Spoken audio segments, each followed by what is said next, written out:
იმდენ ვარდს გაჩუქებ შეყვარებულისთვის Bolt Food-ისგან, რამდენ სწორ პასუხსაც გამცემ. მზად ხარ? დავიწყოთ. ჯერ მარტივი კითხვებია. სადაურია ლიონელ მესი? არგენტინა. ეგა სწორია. სვარდი შენ.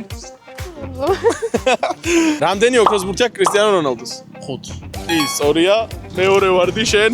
ჯერჯერობით კარგად მიდიხარ. ვინ არის საქართველოს საფეხბურთო ნაკრების ყველა დროის ბომბარდირი? შოთა. კი, შოთი არველაძე. აჰა, ნელა თაიგული იკვრება მე მგონი. სანამ შემდეგ კითხვას დავსვავ, გეტყვით რომ ამარტისთვის ტკბილეული გემრიელი კერძები და ყვავილები შეგიძლიათ Bolt Food-დან გამოიძახოთ თქვენი საყვარელი ადამიანების. თანაც გეტყვით რომ აპლიკაციაში შერჩეულ პროდუქტებზე 30%-მდე ფასდაკლება არის. ახლა კი გავაგრძელოთ. რომელი ქვეყანაა ევროპის მოქმედი ჩემპიონი ფეხბურთში? ესპანეთი. კი, ესპანეთი, რა თქმა უნდა, Bolt Food-ისგან კიდევ ერთი ვარდი შენ. Bolt Food-ის კურიერი გვაწვდის რომ იცოდეთ ამ ვარდებს. რა ეროვნების ადამიანმა მიიღო პირველი ყვითელი ბარათი ფეხბურთში?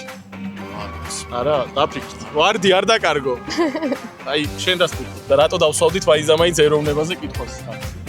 კი, ქართველია. კიდევ ერთი დამსახურებული ვარდი. შემდეგი შეკითხვა. ვის ჩაარტყა თავი ზიდანმა? მატიას. კი, სწორია, მე-6 ვარდი და ბოლო შეკითხვა. ნახოთ მე-7 ვარდსაც მოიგებ თუ არა შენი შეყვარებულისთვის. ვის ეკუთვნის ლეგენდარული ფრაზა? სახიფათო მომენტი, დარტყმა და აუტი. არა, აი ქართველი კომენტატორები ვინ გახსენდებიან? დამოვიწყე სახელი. როგორი ცნობილი ადამიანის სახელი აქვს ის დავიწყებ. დამოვიწყე. კაი, Bolt Food-ის კურიერი თუ გვიპასუხებს სწორად, გაჩვიდებ ვარდს. დიმაუბოთ. კი, ეგ არის და მომაწოდე ესეც არა, ვიცოდი. Bolt Food-ის კურიერისგან პერსონალურად ეს ვარდი თქვენ. ეგა, ძალიან დიდი მადლობა, 7 ვარდი მოიგე და ქალთა დღეზე თუ გინდა Bolt Food-ისგან შეიძლება გამოიძახო. შვენი ერთაიგული გამოვიდა მე მგონი.